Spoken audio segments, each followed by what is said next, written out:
উনি যে অফিসে চাকরি করেন কাইন্ডলি অফিসের নামটা বলবেন? ওনার কথা শুনে কেন যেন খুব হাসি পেল। মনে মনে ভাবছি, যে বসকে রিকোয়েস্ট করে ওনাকে বরখাস্ত করাবেন উনিই তো সেই বসের প্রেমে হাবুডুবু খাচ্ছেন। সেই বসে যে সেই ব্যক্তি যে রায়হানকে কেড়ে নিয়েছেন। এই কথা বলতে চাই না আদ্রিতকে, তাই ভেবেই উত্তর দিলাম, আমি আসলে আদ্রিত, আমি রায়হানকে নিজের যোগ্যতায় শাস্তি দিতে চাই। ওকে ভুল প্রমাণ করতে চাই আমিও যে এই সমাজের সাথে তাল মিলিয়ে চলতে পারি। আপনার যেটা ভালো মনে হয় সেটা করবেন। এখনই রেস্ট করুন। আর আই এম সো সরি তখন ওইভাবে ফোনটা নিয়ে নেওয়ার জন্য। দাদি থেকে কথাগুলো শুনে মাথাটা গরম হয়ে গিয়েছিল। Really very very sorry. এইভাবে বলবেন না, আপনার জায়গায় আমি থাকলেও এমনটাই করতাম। ভাগ্যিস ফোনটা নিয়ে নিয়েছিলেন, নইলে আমিও আবেগের বশে এসে বোকার মতো রায়হানকে ফোন দিয়ে ওর সামনে নিজেকে পুনরায় ছোট করতাম। সত্যি আপনি অন্যরকম। আপনার স্থানে যদি অন্য কেউ থাকতো তাহলে নিজের ভাগ্যকে দোষারোপ করত, কিন্তু আপনি পরিস্থিতিটাকে বুঝে সত্যকে মেনে নিয়ে সামনে এগিয়ে যাওয়ার সিদ্ধান্ত নিয়েছেন। যে আপনাকে অবমাননা করেছে তাকে তার ভুলের শাস্তি দেওয়ার সিদ্ধান্ত নিয়েছেন। খুব বেশি খুশি হয়েছি আপনার এমন সিদ্ধান্তে। এখনই রেস্ট নেন। আপনার সাথে আমার একটা বিষয় নিয়ে কথা ছিল। জি বলেন, আমি শুনছি। আসলে আমার পক্ষে এখানে থাকা সম্ভব নয়। আপনি যদি অনুমতি দেন আমি এখান থেকে চলে যেতে চাই। কোথায় যেতে চান আপনি? আমার মামাতো বোনের বাসায়, চাঁদপুরে। আমি জানি দাদিকে বলে লাভ হবে না, তাই আপনাকেই বললাম। আমি আপনার কাছে শুধু ঋণীই নই, অপরাধীও বটে, কারণ আপনাকে অনেক কষ্ট দিয়েছি। এখান থেকে আমি আর আমার ঋণ আর অপরাধবোধ বাড়াতে চাই না। যতদিন না আপনার সন্তান দুনিয়ায় আসছে আপনি পারলে এখানেই থাকেন। আপনি ভাববেন না আমি আপনার উপর দয়া করছি। আমি মানুষ, মনুষ্যত্ব বলে একটা জিনিস আমার মধ্যে আছে, তাই বিপদে আপনাকে চলে যেতে দেওয়া আমার পক্ষে সম্ভব নয়। উপরন্তু আপনার বোন সর্বোচ্চ 1 মাস আপনাকে তার কাছে রাখতে পারে, তারপর মুখের ভাষায় না হলে ব্যবহারের দ্বারা আপনাকে তার বাসা থেকে চলে যেতে বলে দেবে। কারণ কেউ তার সংসারে বাড়তি একজনকে রাখবে না। যদি ভেবে থাকেন যে আপনি চাকরি করবেন তাহলে বলে রাখি, যে ডাক্তার আপনাকে দেখতে এসেছিলেন উনি বলেছেন আপনি মাত্রাতিরিক্ত দুর্বল এবং হিমোগ্লোবিনও বেশ কম, তাই আপনি যে কোনো সময় অসুস্থ হয়ে পড়তে পারেন। তাই একজন লোক দরকার যে সর্বদা আপনার আশেপাশে থেকে আপনার যত্ন নেবে, খেয়াল রাখবে। আপনি যদি এই বাড়ি থেকে চলে যান, বিপদে পড়েন, সন্তানের কোনো ক্ষতি হয়, আপনি যেমন নিজেকে ক্ষমা করতে পারবেন না আমিও পারবো না। আমি তাই অনুরোধ করছি পারলে এখানেই থাকেন, বাকিটা আপনার ইচ্ছা। শান্ত গলায় মেঝের দিকে তাকিয়ে এক নিঃশ্বাসে কথাগুলো বলে ফেললেন। এক মুহূর্তের জন্য বিরতি নেননি। আমিও স্থির চাহনিতে তার দিকে তাকিয়ে থেকে কথাগুলো শুনেছি। কি সুন্দর গুছিয়ে বুঝিয়ে কথাগুলো বললেন। আমাকে থাকার জন্য জোর না করলেও বাধ্য করলেন। সন্তানের ভালোর জন্য যে এখানেই থাকতে হবে আমার, তার কথার দ্বারা এই বিষয়টি স্পষ্ট হয়ে গিয়েছে আমার কাছে। আমার মামাতো বোন অনু সত্যি বেশি দিন রাখবে না আমাকে তার কাছে। আর বেশ কিছুদিন পর আমি চাকরিও করতে পারবো না। তার এখানে থাকা ছাড়া সত্যি উপায় নেই আর। আমি অতিরিক্ত কোনো বাক্য ব্যয় না করে তাকে বললাম, যথেষ্ট যুক্তি দিয়ে কথাগুলো বলে সত্যটা এত সুন্দর করে বুঝিয়ে দেওয়ার জন্য ধন্যবাদ। বাবু আসার আগ পর্যন্ত এখানেই থাকবো, কিন্তু আমি কোনো ঋণের বোঝা রাখতে চাই না। তাই বাবু হওয়ার পর চাকরি করে আপনার সব ঋণ শোধ করে দেব। পারলে আপনি কালকে আমাকে কিছু চাকরির বই এনে দিবেন। আদিত্য মুচকে একটা হাসি দিয়ে আমার দিকে তাকিয়ে বললেন, আপনি সত্যি অনেক বুদ্ধিমতী। আবেগটাকে প্রাধান্য না দিয়ে বিবেকের সাহায্য নিয়ে পরিস্থিতি সামাল দেন। আপনার মধ্যে জীবনে সফল হওয়ার যোগ্যতা আর সফল হওয়ার জন্য যে বুদ্ধিমত্তার প্রয়োজন হয় দুইটিই রয়েছে। চাকরি নিয়ে কোনো চিন্তা করবেন না। আমি কালকে আপনাকে বই এনে দেব। এইসব চিন্তা বাদ দিয়ে ঘুমিয়ে পড়েন। বেশি রাত জাগা উচিত নয়। শুভরাত্রি। কথাগুলো বলে উনি বেরিয়ে গেলেন। আমি মনে মনে ভাবছি আবার যেন এমন কিছু না হয় যার কারণে উনি রাগান্বিত হয়ে পুনরায় ফিরে আসেন। খুব চিন্তা ছিলাম এই নিয়ে ওনাকে কিভাবে রায়হানের কথাগুলো বলতাম, কিন্তু আল্লাহ আগাগোড়ায় আমাকে বিপদে সাহায্য করেন। ঠিক আজকে যেভাবে সাহায্য করেছেন। আমি গিয়ে আয়নার সামনে দাঁড়িয়ে উপর থেকে নিচ পর্যন্ত চোখ বুলিয়ে নিলাম। নিজেকে দেখছি আর ভাবছি রায়হানের জন্য কতটাই না পরিবর্তন করেছি নিজেকে। ওর কথায় নিজের লম্বা মাজা ছাড়ানো চুলগুলো লেয়ার কেটে ধ্বংস করেছি। শর্ট কামিজ আর সালোয়ার ওর পছন্দ নয় বলে সব সময় ফুল হাতার কলার দেওয়া লং কামিজ চুড়িদার পরার অভ্যাস করেছি, কিন্তু আর নয়, আর বদলাবো না নিজেকে। যেমন প্রতিবাদী ছিলাম তেমন প্রতিবাদী হয়ে উঠব। আমাকে নিয়ে বাইরে গেলে রায়হানের নাম কাটা যেত, এই কথার উত্তরস্বরূপ আমাকে ছেড়ে দিয়ে কত বড় ভুল করেছে এটা তাকে বোঝাবো। এর মধ্যে দাদি আসলেন। দাদি এইভাবে মন খারাপ করে দাঁড়িয়ে থাকা দেখে ভ্রু কুঁচকিয়ে কিছুক্ষণ তাকিয়ে থেকে বললেন, বলেছিলাম না মন একদম খারাপ করবে না। মন খারাপ করছিলাম না দাদি, আফসোস করছিলাম। আফসোস তো করবে সে যে তোমার মূল্য দেয়নি। এখন ঘুমিয়ে পড়ো। একা ঘুমোতে পারবে নাকি আমিও তোমার সাথে ঘুমাবো? না দাদি, পারবো। তাহলে শুয়ে পড়ো, আমি তোমার মাথায় বিলি কেটে দিই। দাদির কথা মতো আমি শুয়ে পড়লাম। দাদিও আমার মাথায় বিলি কেটে দিতে লাগলেন। আমি আস্তে আস্তে ঘুমের রাজ্যে হারিয়ে গেলাম। ঘুমের ঘোরে কাতে শুয়ে নিজের ডান হাত দ্বারা নিজের বাঁ পাশে থাকা ব্যক্তিকে স্পর্শ করার চেষ্টা চালাচ্ছি। বেশ কিছুক্ষণ যাবৎ হাত এই দিক থেকে ওই দিক সরিয়েও সেই ব্যক্তিকে স্পর্শ করতে ব্যর্থ হলাম। তখন অজ্ঞতা নিজের মাথার নিচ থেকে বাম হাত বের করে বাড়িয়ে দিলাম তাকে খোঁজার জন্য। বাম হাত দিয়ে এদিক ওদিক খুঁজেও পেলাম না রায়হানকে। আলসেমিটা আমার উপর ভর করে থাকায় চোখ খুলতে পারছি না। এরই মধ্যে বুঝতে পারলাম কোনো স্থান হতে তীব্র আলো এসে আমার চোখের উপর পড়ছে। উফ, বিরক্তিকর। কিন্তু আমি তো জানালার উল্টো পাশে ঘুমাই, আর জানালা দিয়ে এত তীব্র আলো আসা সম্ভব নয়। তাহলে জলদি করে নিজের চোখজোড়া খুলে উপরে তাকাই। এই ফ্যান কই গেল? উঠে বসে জানালার দিকে তাকাতেই সব নতুন জিনিসগুলো চোখে পড়তেই এক এক করে সব স্মৃতি চোখের সামনে স্পষ্টভাবে ভেসে ওঠে। স্মৃতিগুলো ডানা ঝাপটাতেই চোখের সামনে সব ঝাপসা হয়ে আসে। নোনা পানির ফোঁটা গাল বেয়ে পড়ল। আমি জলদি করে হাতের উল্টো পিঠ দিয়ে সেই জল মুছিয়ে গায়ের চাদর সরিয়ে উঠে দাঁড়ালাম। ঘড়িতে তাকিয়ে দেখি ৮টা ৩০। আমার এখনও হাই উঠছে, ঘুম ঘুম ভাব কাটেনি। ফ্রেশ হতে হবে, কিন্তু আমার ব্যাগ কই? পুরো রুম খুঁজে কোথাও পেলাম না। এখন জিজ্ঞেস করব কাকে? এখন না হয় মুখ ধুয়ে নিই। টাওয়াল নেওয়ার জন্য আলমারির সামনে দাঁড়িয়ে আলমারি খুঁজতেই চোখগুলো কোটর থেকে বের হয়ে আসার উপক্রম। আমার সব কাপড় আর জিনিস আলমারিতে খুব সুন্দর পরম যত্ন সহিত রাখা হয়েছে। বেশ ভালোই লাগলো দেখে। নিশ্চয়ই দাদি করেছেন। কাবার থেকে সবার উপরে ড্রেসটা নিয়ে ওয়াশরুমের দিকে গেলাম। জানলার পাশে হাত ভাঁজ করে স্থির চাহনিতে বাইরে চেয়ে রয়েছি। সত্যি বলতে সবার সামনে সত্য মেনে নিলেও মন আমার সত্য মেনে নিতে নারাজ। বাড়ি থাকলে এখন ব্যস্ততার ভিড় আমাকে ঘিরে রাখত। ঘুম থেকে উঠি, রায়হানের নাস্তা বানিয়ে টাই বেঁধে দিয়ে অফিস পাঠানো, ঘরের কাজ, রান্না, রায়হানের খেয়াল রাখে, এত কিছু করতে গিয়ে এই নিজেকেই ভালোবাসতে ভুলে গিয়েছি। আসলে রায়হান এতটাই ভালোবাসতো আমাকে যে আমার আর নিজেকে ভালোবাসার প্রয়োজন পড়েনি। তোমাকে এত বুঝিয়েও কোনো লাভ হলো না। হঠাৎ এমন বাক্য কানে ভেসে আসতেই অজানা কোনো জিনিসের উপর থেকে চোখ সরিয়ে পিছনে তাকালাম। তাকানোর আগে কণ্ঠের সাহায্যে বুঝতে পেরেছি যে দাদি এসেছেন। আমি ঘুরে তাকিয়ে দেখলাম দাদি মুখটা ছোট করে আমার দিকে তাকিয়ে রয়েছেন। আমি আহত দৃষ্টিতে তার দিকে তাকালাম। শুভ সকাল দাদি। আমি কি তোমার প্রত্যুত্তরে সুপ্রভাত বললে মানাবে? আমার কাছে সকালটা শুভ হলেও তোমার কাছে যে এই সকাল মোটেও শুভ নয় তা তোমার চাহনিতে প্রকাশ পাচ্ছে। নাস্তা করে নাও, বেশিক্ষণ খালি পেটে থেকো না। দাদি, আপনি আমাকে যে ব্যক্তিকে ভুলে থাকতে বলছেন, নিজের অজান্তে যে সে আমার খেয়ালে চলে আসে। 7টা বছর ধরে তার মায়াতেই নিজেকে বেঁধে রেখেছি। আয়নার সামনে দাঁড়ালে নিজের মাঝে তাকিয়ে দেখি। আকাশের পানে তাকালেও তার মুখখানে ভেসে ওঠে। কিভাবে ভুলে থাকবো তাকে? কথাগুলো বলতে বলতেই দাদিকে জড়িয়ে কান্না করে দিলাম। দাদিও আমায় শক্ত করে জড়িয়ে ধরল। আমি তোকে একবার ওকে ভুলতে বলিনি। বলেছি ওর কথা ভেবে মন খারাপ করবি না। ওর কথা ভাববি, কিন্তু ওর কথা ভাবলে তখন তোর মাথায় যেন একটা জিনিসই আসে, সেটা হলো শাস্তি। ওর জন্য যেন তোর মনে আর মায়া না জন্ম নেয়। কিন্তু দাদি, চাইলেও যে ওর জন্য মনের মধ্যে যে মায়া রয়েছে তা ত্যাগ করতে পারছি না। কারণ তোর মনে ওর জন্য যেটা সৃষ্টি হয়েছে সেটা হলো অভিমান, ঘৃণা নয়। একবার ঘৃণার জন্ম দিলে তোর সব কষ্ট নিমেষেই ওকে শাস্তি দেওয়ার নেশায় পরিণত হবে। যাকে এত বছর ভালোবেসে এসেছি তাকে চাইলেও যে ঘৃণা করতে পারছি না। কারণ তুই ওর ক্ষেত্রে বাইরে থেকে নিজেকে কঠোর দাবি করলেও ভেতরে অনেক দুর্বল। তুই ভাবছিস ভালোবাসার মানুষটাকে কিভাবে শাস্তি দিবি, কিন্তু সে কিন্তু তোর ভালোবাসার মানুষ ছিল কাল অবধি। আজ সে তোর অপরাধী। শুধু তোর না, তোর বাচ্চারও অপরাধী। দাদি, রায়হান জানে না আমি অন্তঃসত্ত্বা। আমি ওকে বলার আগেই এত কিছু হয়ে গিয়েছে। কি? আমি ভেবেছি ও সব জানে। কালকে বাচ্চার দাবি নিয়ে তোর সামনে দাঁড়ালে তুই কী করবি? কোন অধিকারে দাঁড়াবে দাদি? আমি 9 মাস পেটে রাখবো আমার বাচ্চাকে তার মতো বেঈমানকে দেওয়ার জন্য? যে আমার সাথে এভাবে বেঈমানি করলো সে যে আমার বাচ্চাকে ভালো রাখবে? আমাকে মেরে ফেললেও এ কথা মানব না।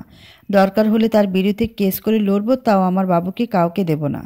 দেখলি মায়ের ভালোবাসার জোর। বাচ্চার কথা উঠতেই কীভাবে সব ভালোবাসা, সব মায়াকে ভুলে গিয়ে বাচ্চার জন্য সবার সাথে লড়তে নিজেকে প্রস্তুত করে ফেললি। এইটাই মায়ের ভালোবাসা। আর এই ভালোবাসার কাছে সব ভালোবাসা হেরে যায়। খুব ভয় করে বাবুকে নিয়ে।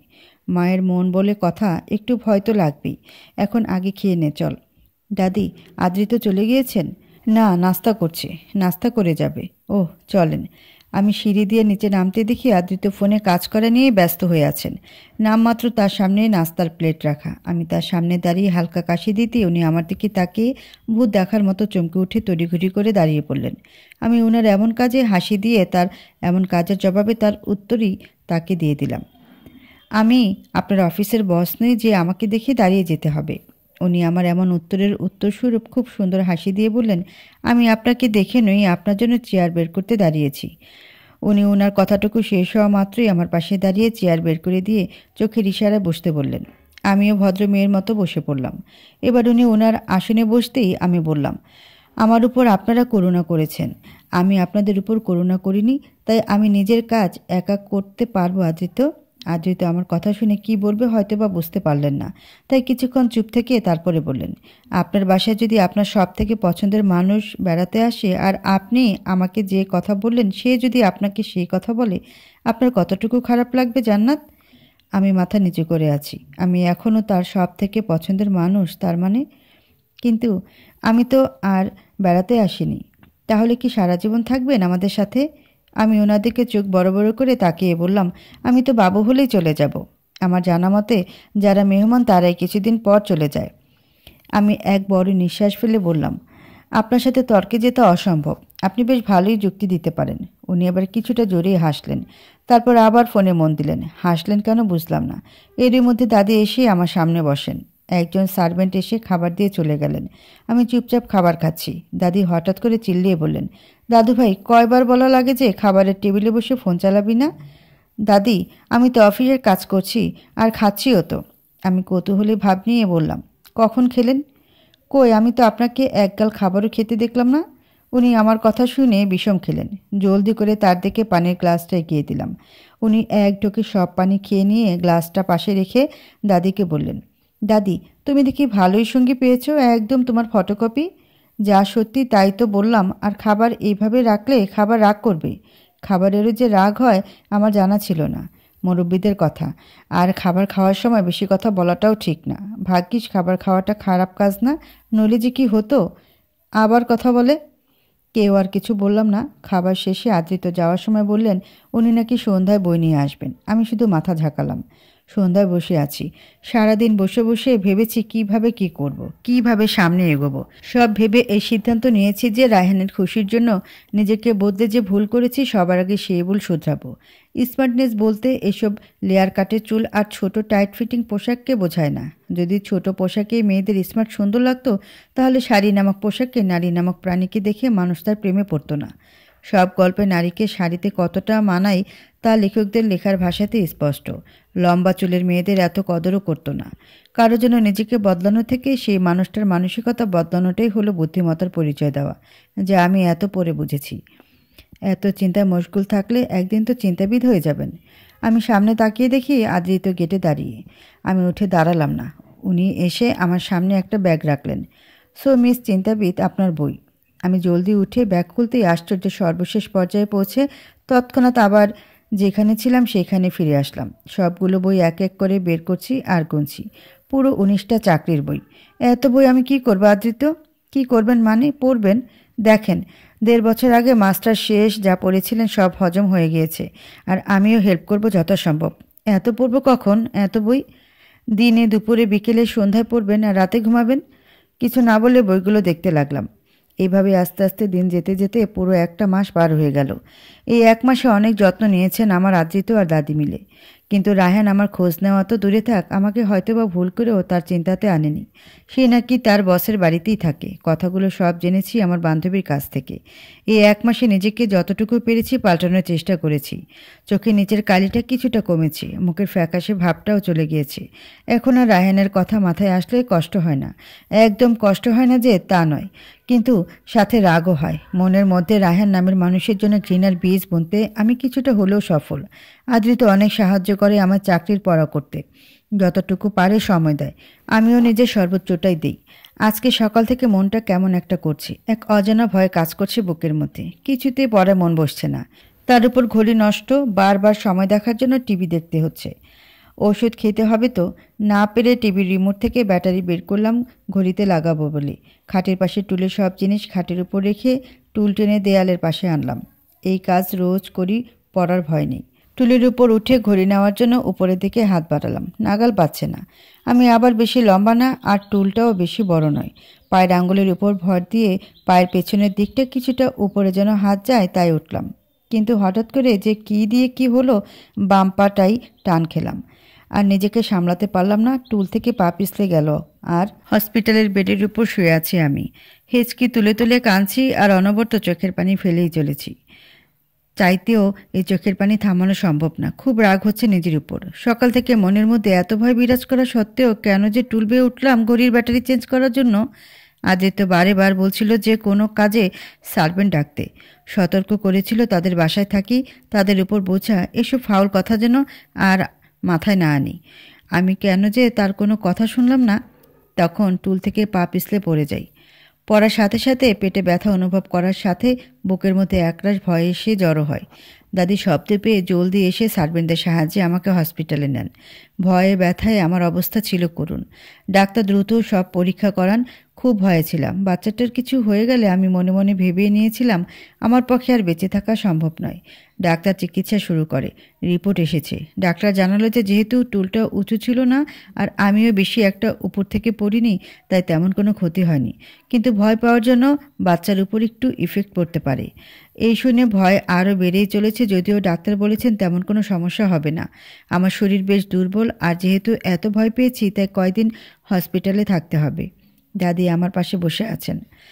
আমি ভেবেছিলাম তিনি হয়তোবা আমার উপর রাগ করবেন, অনেক বকা দেবেন, কিন্তু উনি আমার পাশে বসে আমার মাথায় আস্তে আস্তে হাত বুলিয়ে দিচ্ছেন। হঠাৎ করে দাদি বলে উঠলেন, থাক, আর কাঁদতে হবে না।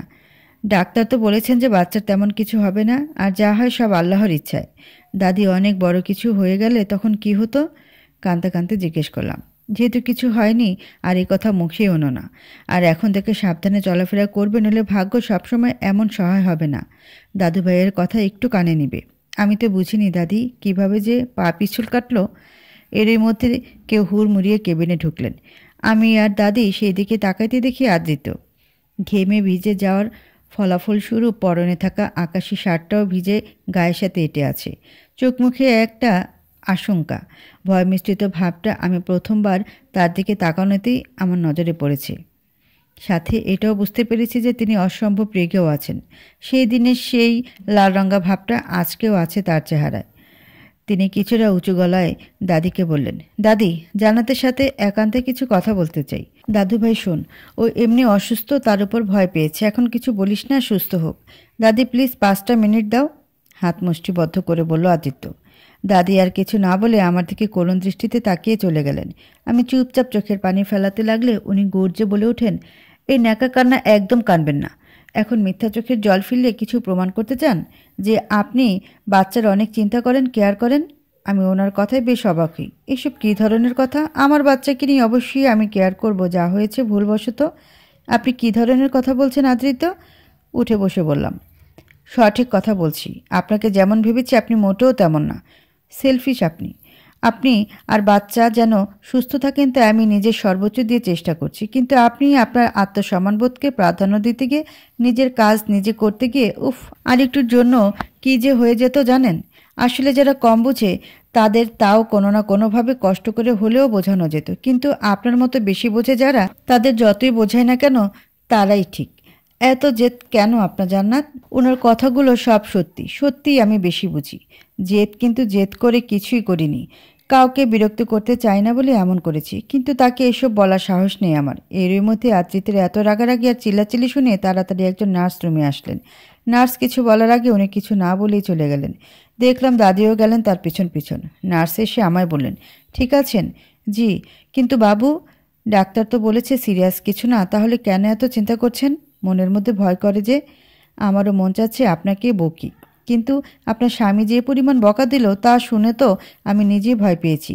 কিন্তু অনেক লাকি আপনি। আপনার স্বামী যেভাবে ছুটে আসলেন, ওনায় দেখে মনে হচ্ছিল যেন ওনার নিজেরই কিছু হয়েছে। অনেক বেশি ভালোবাসে আপনাকে আর বাচ্চাকে। আমি কিছু বললাম না। বুঝেছি উনি আদ্রিতকে আমার স্বামী ভেবেছেন। ওনাকে কি বলবো যে আদ্রিত আমার স্বামী না? স্বামী কেন? ওনার সাথে তো কোনো সম্পর্ক নেই আমার। আমার স্বামী বেইমানি করেছে, ডিভোর্স দিয়ে দিয়েছে, তাই উনি আমায় আশ্রয় দিয়েছেন। ওনার প্রথম ভালোবাসা ছিলাম, কিন্তু আমি তার ভালোবাসাকে ফিরিয়ে দিয়েছিলাম। নার্স বললেন, এত ভাববেন না, রাগ করে থাকতে পারবে না, ভেঙে যাবে রাগ। আপনি মেডিসিন নিয়ে রেস্ট নিন। নার্স মেডিসিন দিয়ে চলে গেলেন। এরই মধ্যে দেখি দাদি ফিরে এসেছেন। আজকে 7টা দিন পার হয়ে গেল। এই 7টা দিন আমি এই হাসপাতালের 4 দেয়ালের মাঝেই বন্দী ছিলাম। এখন আর হাসপাতালের এই কক্ষটাকে আমার ভালো লাগে না। নিজেকে এক বদ্ধ পাখি মনে হয়। আর এই কক্ষটাকে একটা সোনার খাঁচা।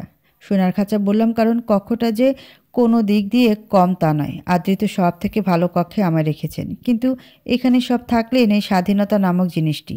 নিজেকে ডাক্তার, নার্স আর দাদির হাতের পুতুল মনে হয়। যেভাবে তারা চায় আমার ঠিক সেইভাবেই থাকতে হয়। না পারি মন মতো হাঁটাচলা করতে, না পারি জানলার পাশে দাঁড়িয়ে খোলা আকাশটাকে দেখতে।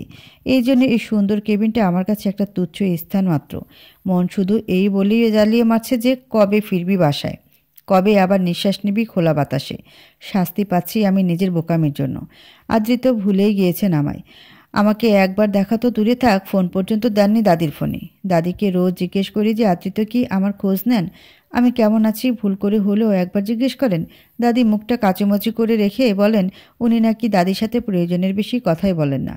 দাদির উপর রাগ করার কি হলো বুঝি না। খাটের উপর শুয়ে শুয়ে বা হাতের আঙ্গুল দিয়ে চুল নিয়ে খেলা করছি। সারাদিন এই কাজটাই করি, অভ্যাস হয়ে গেছে। এর মধ্যে নার্স আসলেন। এই নার্স মেয়েটা বেশ চটপটে আর ভালো। একটা ছেলের সাথে প্রেম করে। সেই প্রেমিকের কথা আর তাদের প্রেমের কাহিনী রোজ সন্ধ্যায় এসে আমায় বলে। বেশ ভালোই লাগে। কিন্তু আবার হঠাৎ হঠাৎ রায়হানের কথা মাথায় আসতে বুকের ভেতরটা মোচড় দিয়ে ওঠে। মেয়েটা এসে আমায় বলল, আমাকে রেখে তো চলে যাচ্ছেন আজকে? আমার তো আপনাকে অনেক মনে পড়বে। আমি তার কথার শুরু থেকে শেষ পর্যন্ত কিছুই বুঝে উঠতে সক্ষম হইনি। অজ্ঞতা জিজ্ঞেস করে বসলাম, কোথা যাব আমি? আমায় কি অন্য কোনো হাসপাতালে নিয়ে যাওয়া হবে? না, ডাক্তার আপনাকে রিলিজ দিয়ে দিয়েছেন আজকে, কিন্তু আপনাকে কড়া ভাষায় বলতে বলেছেন এমন কোনো ভুল বা বোকামি দ্বিতীয়বার যেন আবার না করেন। আর খাওয়া দাওয়া ঘুম সব ঠিকমতো করবেন, কোনো কিছু নিয়ে চিন্তা করবেন না। আর শুনেন, মাঝে মাঝে মাথা ঘুরতে পারে আপনার, যেমন হুটহাট দাঁড়ালে বা ঘুম থেকে উঠলে বা এমনিও, তাই সাবধান। আর শরীরে রক্ত হয় এমন খাবার খেতে বলেছে, ভালো না লাগলেও খেতে হবে। রিলিজ দেওয়ার কথা শুনে খুশিতে আমার মনের মধ্যে লাড্ডু ফুটছে। দুর্বল না হলে এখনই লাফ দিয়ে নেমে ওনার সাথে নাচতে শুরু করে দিতাম। কিন্তু উনি আবার বললেন, এত খুশি হয়েন না, বেশি দুর্বল হয়ে পড়লে আবার ভর্তি হতে হবে। সেটা তখন দেখা যাবে। আমাকে এত সুন্দর নিউজটা দেওয়ার জন্য অনেকগুলো ধন্যবাদ, কিন্তু আপনাকে অনেক মনে পড়বে। সে তো আমারও মনে পড়বে। আপনি মাঝে মাঝে না হয় দেখতে যান আমাকে, যে আমি ডাক্তারের কথা ঠিকমতো শুনছি নাকি। তা না হয় যাব। উনি আমার হাতের ক্যানেলা খুলে দিলেন। খুলে দেওয়ার সাথে সাথে সামান্য রক্ত বেরিয়ে আসে। উনি তুলো দিয়ে রক্ত মুছে সেই স্থানটা আস্তে কিছুক্ষণ চেপে ধরে রাখেন। কিছুটা ব্যথা লাগলেও একটু পর রক্ত বন্ধ হয়ে আসে। উনি একটা লিকোপ্লাস্ট লাগিয়ে দিলেন। দাদি কোথায় জানেন? হসপিটালের বিল দিতে গিয়েছেন। আচ্ছা, আপনার তো নার্স মেয়েটার নামটাই বললাম না। মেয়েটার নাম জ্যোৎস্না। জ্যোৎস্না আমার সাথে কথা বলছে আর তার কাজ করছে। আমার পক্ষে আর শুয়ে থাকা সম্ভব না, তাই আমি উঠে দাঁড়ালাম। কিন্তু জ্যোৎস্নার কথা সত্যি প্রমাণ করতে আমার মাথাটা সত্যি চক্কর দিয়ে উঠল। আমি তাড়াতাড়ি বিছানায় বসে পড়ি। তখনই কেউ দরজার কাছ থেকে বলে ওঠে, আরে আরে আরে, কি করছেনটা কি? নার্স এতক্ষণ ধরে বোঝালো, তাও কোনো কথা আপনার কানে গেল না? আমি আমার কল্পনাতেও আনিনি যে আমি হাসপাতালে আদ্রিতকে দেখব। আমার তো এমন অবস্থা যেন আমি অমাবস্যার রাতে চাঁদ দেখে ফেলেছি। আমি কি এই দিন দুপুরে জেগে জেগে স্বপ্ন দেখছি? বুঝে উঠতে পারছি না। এবার আদ্রিত এসে আমার সামনে দাঁড়িয়ে জিজ্ঞেস করলেন, আরে আপনি কি ঠিক আছেন? আমি তাও তাকিয়ে আছি। আদ্রিত দাঁড়িয়ে আমার সামনেই, ভাবতেই কেমন যেন লাগছে। এবার জ্যোৎস্না এসে ঝাঁকিয়ে বলল, আরে উনি কিছু জিজ্ঞেস করছেন, কই হারালেন আপনি? আমার এবার হুঁশ আসলো। আমি বললাম, আপনি এখানে কখন এলেন আবার? আরে উনি তো রোজ এখানে এসে দরজার বাইরে দাঁড়িয়ে থাকেন। আমি এবার ওনার দিকে চোখ বড় বড় করে তাকালাম। বললাম, কি আপনি লুকিয়ে লুকিয়ে আমাকে দেখতে আসতেন? আমি আদ্রিতের দিকে তাকিয়ে দেখি এক হাত পকেটে রেখে মুখটা উপরের দিকে দিয়ে দাঁড়িয়ে আছে। কোনো কথা নাই আর তার মুখে। তার মানে আমাকে এতদিন দাদি মিথ্যা বলেছেন নিশ্চয়ই এই লোকের কথায়। বাট আদ্রিতর রেগে নেই ভাবতে কেমন যেন ভালো লাগা কাজ করছে। আমি বেজায় খুশি। খুশি হলে আবার আমার মাথার কোনো ঠিক থাকে না। হুট করে উঠে দাঁড়িয়ে টুস করে আদ্রিতকে জড়িয়ে ধরলাম। থ্যাংক ইউ আমার উপর রাগ না করে থাকার জন্য। উনি তো জমে বরফ হয়ে গিয়েছেন। আকস্মিক আমার এমন কাজে উনি নড়াচড়া বন্ধ করে দিয়ে স্ট্যাচু অব লিবার্টিতে পরিণত হয়ে দাঁড়িয়ে আছেন। জ্যোৎস্না তাড়াতাড়ি করে কাশি দেয়। এতে করে খুশি আর ঘোরের গ্রহ থেকে আমি আবার আমার বাসস্থান পৃথিবী নামক গ্রহের এশিয়া নামক মহাদেশের মধ্যে দেশ বাংলাদেশের ঢাকায় যে হসপিটালে ছিলাম সেখানে পৌঁছে আদিত্যকে ছেড়ে দিয়ে মাথা নিচু করে বেড ঘেঁষে দাঁড়ালাম। আদিত্য অফিসে যাচ্ছি বলে চলে গেলেন। লজ্জা নাক মাথা চুল নখ সব কাটা যাচ্ছে। কি করলাম আমি? এই জন্যই বলে, ভাবিয়া করিও কাজ, করিয়া ভাবিও না। কিন্তু সর্বদা অঘটন ঘটানোর পরই এই প্রবাদ বাক্য আমার মনে পড়ে। তাকিয়ে দেখি রিমি হাসছে। আমি আবার চুপচাপ বসে পড়লাম নিজের রুমে। আদিত্যরা যে রুমে থাকতে দিয়েছে সেই রুমে খাটের উপর বসে বসে অতীতের বিচরণে নিজেকে ব্যস্ত করে ফেলেছি। আগে একদিন আমায় না দেখলে রাহেনে নাকি রাতে ঠিকমতো ঘুম হতো না। আমি ঘুমিয়ে যাওয়ার পর সে আমার দিকে তাকিয়েই থাকতো। ঘুমের মধ্যে যার কিছুটা আভাস আমি পেতাম। কিন্তু এখন আমি নেই বলে হয়তোবা তার ঘুমটা ভালো হয়। সে এখন কই থাকে, কি করে, খুব জানতে চায়। কিন্তু তখনই মন বলে ওঠে সে যেখানেই থাকবে ভালো থাকবে। বাসা থেকে তোকে বের করে দেওয়া হয়েছিল তাকে না? তার কথা স্মরণে এনে নিজেকে নিজের কাছে অপমান করাটা নেহাত বোকামি। তাই আমি এসব চিন্তাকে মন থেকে বাদ দিলাম। আজকে যে কাজ করেছি তারপর কিভাবে যাব আদিত্যের সামনে? যাব, কিন্তু কথা বলবো না। রাতে আমি ভাগ্যক্রমে বেঁচে গিয়েছি। দাদি এসে খাবার দিয়ে গিয়েছেন, তাই আর আমার রুম থেকে বের হওয়া লাগেনি। এখন রাত 1:56, কিন্তু আমার চোখে ঘুম নামক কোনো কিছুই নেই। অস্বস্তি লাগছে আদিত্যের সাথে সব মিটমাট না করা পর্যন্ত। তাকে বলতে হবে যে আমি মানুষটাই এমন। জানালার পাশে দাঁড়িয়ে পর্দাগুলোকে আমার থেকে দূরে সরিয়ে দিলাম। শান্তি লাগছে না তাও। আমার রুমের সাথে কোনো বেলকনি নেই, কিন্তু আলাদা খোলা একটা বেলকনি আছে এই বাড়িতে। এই রাতে কেউ জেগেও নেই। আমি তাই রুমের দরজাটা আস্তে করে খুললাম। খুলে ধীর পায়ে বেলকনির দিকে এগুচ্ছি। এমনভাবে পা ফেলছি মনে হচ্ছে আর একটু জোরে পা ফেললে ফ্লোর যেন ব্যথা পাবে। আদিত্যের রুমের গেট বন্ধ। বেলকনির কাছে এসে দেখি দরজা দেওয়া। দে উপরে ছিটকানি দিয়ে রেখে দিয়েছে। হাত বাড়ালাম, সেম প্রবলেম, নাগাল পাই না। কিন্তু এবার স্বপ্নেও দূর দূর উঁচু হয়ে দরজা খোলার কথা ভাবাও পাপ। তাই আর চেষ্টা বাদ দিয়ে যেই ঘুরবো সেই দেখি পেছন থেকে হাত এসে দরজা ছিটকানি খুলে দিল। আমি জলদি করে তাকিয়ে দেখি সাদা পাঞ্জাবি, চোখের চশমা পরিহিত আদৃত দাঁড়িয়ে। মন চাচ্ছে দৌড়ে পালাতে, কিন্তু পা দয়কে যেন ফ্লোর নিজের সাথে আঠা দিয়ে নিজের সাথে এঁটে রেখেছে। আমি কাঁপা কাঁপা কণ্ঠে ওনাকে বললাম, আপনি এখনও ঘুমননি? আপনি এত রাতে এখানে? রুমের মধ্যে অস্বস্তি লাগছিল নিশ্চয়ই? গেট খুলতে খুলতে বলল আদৃত্য। জি, আসলে আমি প্রকৃতি প্রেমী। রুমের মধ্যে বা বদ্ধ স্থানে থাকতে পারি না। উনি আমাকে ইশারায় বেলকনিতে যেতে বললেন। আমিও পা বাড়ালাম, উনিও পা বাড়ালেন। আমি রেলিংয়ের সাথে ঘেঁষে দাঁড়ালে উনি বলে উঠলেন, আরে আরে, সরে এসে দাঁড়ান। আপনার দেখি বুদ্ধি বাচ্চাদের মতো। এই বুদ্ধি নিয়ে একা থাকবেন কিভাবে? আমার যথেষ্ট বুদ্ধি, বুঝেছেন? বুদ্ধি বলতে বোঝাই আইকিউ। আর বেশিরভাগ সবার আইকিউ একই। কিন্তু শুধু বুদ্ধি থাকলেই হয় না, কখন কিভাবে কাজে লাগাতে হবে সেটা জানতে হয়। সঠিক সময় বুদ্ধি খাটিয়ে সঠিক ডিসিশন নিতে হয়, যেটা সবাই পারে না। যারা পারে তারাই সফল হয়। এই লোক এত কিছু কিভাবে বলে? আপনি যে আমার চিন্তাবিদ বলেছিলেন, কিন্তু আমার তো মনে হয় আপনি একজন চিন্তাবিদ। কত সুন্দর সুন্দর উত্তর দেন। চিন্তা থেকে না, অভিজ্ঞতা থেকে বললাম। কেমন অভিজ্ঞতা জানতে পারি? দেখুন, আমি আর আমার দুই বন্ধু একসাথে বিজনেস স্টার্ট করি। এর মধ্যে একজন জানেন সাকসেসই হয়নি। সে এখন চাকরি করে। সে ব্যর্থ ছিল কারণ সে বুদ্ধিকে কাজে লাগাতে পারেনি। আমি সাকসেসফুল, বাট তৃতীয়জন আমার থেকেও বেশি বুদ্ধিকে কাজে লাগাতে জানে। বুঝেছেন আমার কথা? হ্যাঁ, কথা একদম ঠিক। আচ্ছা, আপনার কি মনে হয় আমি কি আমার বুদ্ধিকে কাজে লাগাতে পারি? না, আপনার বুদ্ধিকে আপনি কাজে লাগাতে পারেন না। কিভাবে বুঝলেন? দেখেন, আপনি যদি বুদ্ধি খাটিয়ে ভাবতেন তাহলে আপনি রাহানের থেকেও বেশি ভালো কিছু করতে চাইতেন। কিন্তু আপনি চান চাকরি করতে। কিন্তু চাকরি যদি বেশি ভালো মানের না হয় তাহলে তাহলে কি রাহান আপনার যোগ্যতা বুঝবে? না, বুঝবে না। আপনাকে নিজেকে প্রমাণ করতে হবে, আরও বুদ্ধি দিয়ে ভাবতে হবে। আপনার তো অনেক বুদ্ধি, আপনিই বলে দেন। রাহানকে যোগ্যতা প্রমাণ করতে আপনার বিশেষ কোনো গুণ আপনার অনেক সাহায্য করতে পারে। যেমন, এটা আমি কিভাবে বলবো? আপনিও খুঁজে নিয়েন আপনার গুণ। আর একটা কথা, কি আমাকে আজকে যেভাবে জড়িয়ে ধরলেন, খুশিতে অন্য কাউকে আর জড়িয়ে ধরবেন না। আপনি যে অনেক আবেগী হয়ে পড়েন মাঝে মাঝে খুশিতে, সেই বুঝে ফেলবে। আমি ওনার কথা শুনে চোখ বড় বড় করে তাকালাম ওনার দিকে। আসলে আপনি তখন সেটা খুশিতে করেছেন, এতে লজ্জা পাওয়ার তেমন কিছু নেই। আমিও দাদিকে জড়িয়ে ধরি বেশি খুশি হলে। আপনি আর দাদি তো এক হলেন না। আর সে কথাই তো বোঝালাম, সবাই এক না, তাই সবাইকে জড়িয়ে ধরবেন না, হতো সে। আসলে অভ্যাস নামক জিনিসটা অনেক খারাপ। একদম কোনো কিছুর অভ্যস্ত হয়ে পড়লে আর তো সহজে ছাড়ানো যায় না। আমার জন্য খুশির কারণ ছিল রায়হান। যখনই খুশির খবর শুনতাম ওর থেকে সাথে সাথে জড়িয়ে ধরতাম। তাই আর কি, যদি এমন হয় অভ্যাসকে ভুলতে হবে, কঠিন কিন্তু অসম্ভব না। অভ্যাসকে ভুলতে নতুন অভ্যাস গড়ে তুলুন। নতুন অভ্যাসের ভিড়ে পুরনো অভ্যাসগুলোর কোনো অস্তিত্বই থাকবে না। নতুন কী অভ্যাস গড়ে তুলব? একটা গুণকে না হয় অভ্যাস বানিয়ে নেন। মানে, যেমন ধরেন, যদি ভালো গান গাইতে পারেন, গান গাওয়ার অভ্যাস করেন। যদি ভালো ছবি আঁকতে পারেন, ছবি আঁকার অভ্যাস করেন।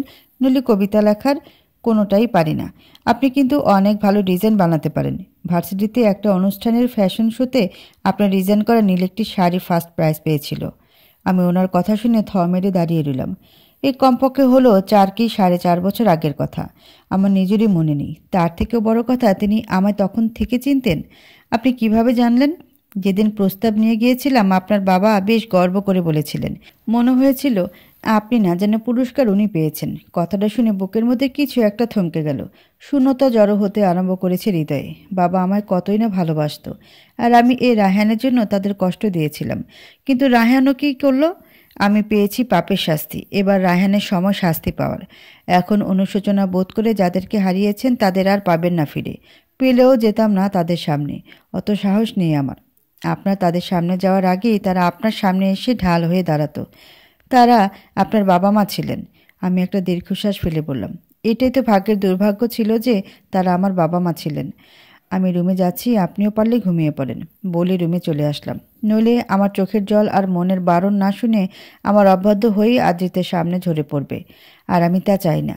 রুমে ঢুকিয়ে গেট লাগিয়ে বিছানায় শুয়ে বালিশে মুখ গুজে দিলাম। আমার আর আমার কষ্ট এই দেয়ালেরাই জানুক। পেন্সিলটা কানে গুজে নিয়ে বাঁ হাত দিয়ে গাল ধরে ডান হাত দিয়ে ল্যাপটপে কাজ করছি।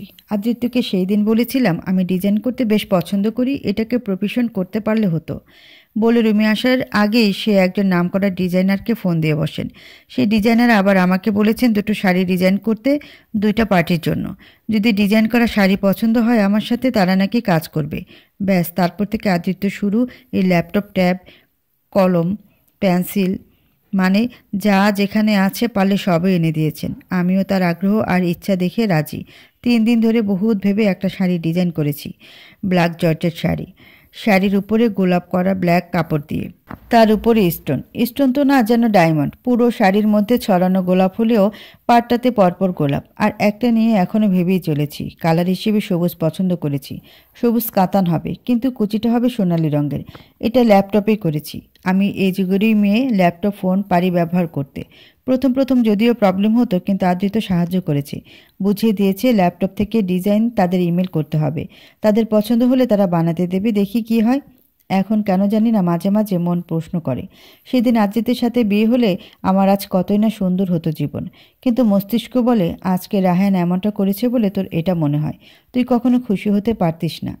আবার মন বলে, যে বন্ধু হিসেবে এত যত্ন নেয় সে জীবনসঙ্গী হিসেবে কতই না ভালোবাসতো।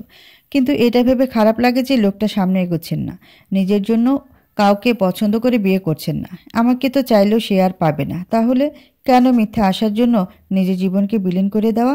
ভালোবাসা বড্ড পোড়ায়। ইস, যদি রায়হানের সাথে কখনো দেখাটাই না হতো। ভাগ্য জিনিসটা বড্ড খারাপ আমার। সত্যিকারের ভালো মানুষটাকে মিথ্যে ভালোবাসার জন্য চিনতে পারিনি। কিন্তু আজ আফসোস ছাড়া আর কিছুই করার নেই আমার। আজকে তারা ডিজাইন কেমন হয়েছে জানাবে।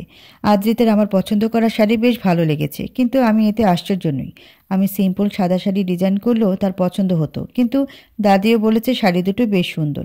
আমার মন মানে না। পছন্দ হলে হলো, আর না হলে আবার চেষ্টা করব।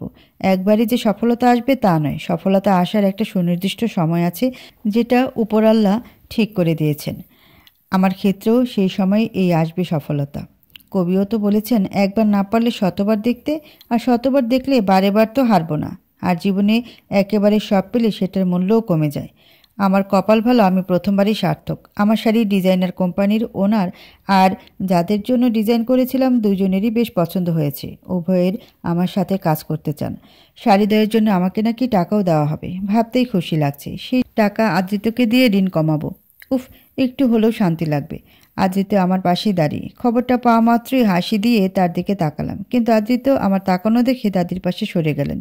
প্রথমে না বুঝলেও পরে বুঝেছি যে তাকে যেন আগের দিনের মতো খুশিতে জড়িয়ে না ধরি। তাই সরে গেলেন। উফ, এই অভ্যাসটা অসহ্যকর। কিরে জান্নাত, কই হারালে? এত খুশির দিন তোমার জন্য আজকে? না দাদি, হারেনি, কিছু ভাবছিলাম। কিন্তু কি ভাবছিলে মনে নেই? মনে আছে কিন্তু বলা যাবে না, মনে মনে বললাম। থাক, মনে করা লাগবেও না। আমি ডেকোরেশনের লোকদের ফোন দিয়ে আসি। কেন? কার বিয়ে? কবে বিয়ে? কার সাথেই বা বিয়ে? ও মা, আমাকে যে বললেনও না। কৌতূহল সমেত জিজ্ঞেস করলাম, শুধু বিয়ের আয়োজনের জন্যই কি ডাকা হয় নাকি ডেকোরেশনের লোকজনকে? আপনার সাকসেস পার্টি আজকে সন্ধ্যায়। কি? কিসের সাকসেস? ও মা, এর জন্য কেউ পার্টি দেয়? না না, লাগবে না। আমি আপনার কাজে বাধা দিই? না, আপনিও দেবেন না বাধা। বলেই ফোন কানে ধরে চলে গেল। আমি আর কি বলবো, দাদিও একমত। আমিও রুমে এসে রুমের গেট লাগিয়ে শাড়ি দুটো দেখতে লাগলাম। এত ভালো হলো কেমনে? কতদিন পর ডিজাইন করলাম। যাক, ভালো হলেই ভালো। এরপর আরও অর্ডার দেবে নাকি? কিছুক্ষণ পর রুম থেকে বের হয়ে দেখি বেশ কয়েকজন ডেকোরেশনের লোক এসেছে। সবাই যার যার কাজে ব্যস্ত। কেউ নির্দেশনা দিতে ব্যস্ত, কেউ বা সেই নির্দেশনা মানতে ব্যস্ত। লাল সাদা গোলাপি গোলাপ দিয়ে লেখালেখির কাজ চলে, আর নীল সাদা কাগজের ফুল দিয়ে সাজানো হচ্ছে। বাহ, সব কিছু কি সুন্দর! ইস, যদি রায়হান থাকতো, সে দেখে কি আদৌ আফসোস করতো? কিন্তু সে তো নাকি বিয়ে করে দেশের বাইরে গিয়েছে হানিমুনে। সে এসবের কিছুই কি জানতে পারবে? এসব ভাবতে ভাবতে দেখি আদিত্য নিচ থেকে বলে উঠলেন, ফুলের রং কি পছন্দ হয়েছে? চাইলে অন্য রং আনাতে পারি। জি, খুব সুন্দর রঙগুলোর কম্বিনেশন। দেখলাম একটা জায়গায় খুব সুন্দর করে চারপাশে সাদা গোলাপি গোলাপ দিয়ে মাঝে কিছু জায়গা ফাঁকা। সেখানে কিছু লিখবে? আমি তাকিয়ে রয়েছি, কিন্তু দুইজন লোকের জন্যও দেখা যাচ্ছে না। কিছুক্ষণ পরে তারা সরে গেলে দেখলাম লাল গোলাপ দ্বারা লেখা, কনগ্রাচুলেশন জান্নাত। লেখাটা দেখি এক অজানা ভালো লাগা মনে সায় দিল। খুব সুন্দর করে লেখা। আমি আদিত্যের দিকে তাকিয়ে একটা বাঁকা হাসি দিলাম। আমার বাঁকা হাসির জবাবে সেও টেডি স্মেল দিলেন। আমি হাসতে হাসতে রুমের দিকে পা বাড়ালাম।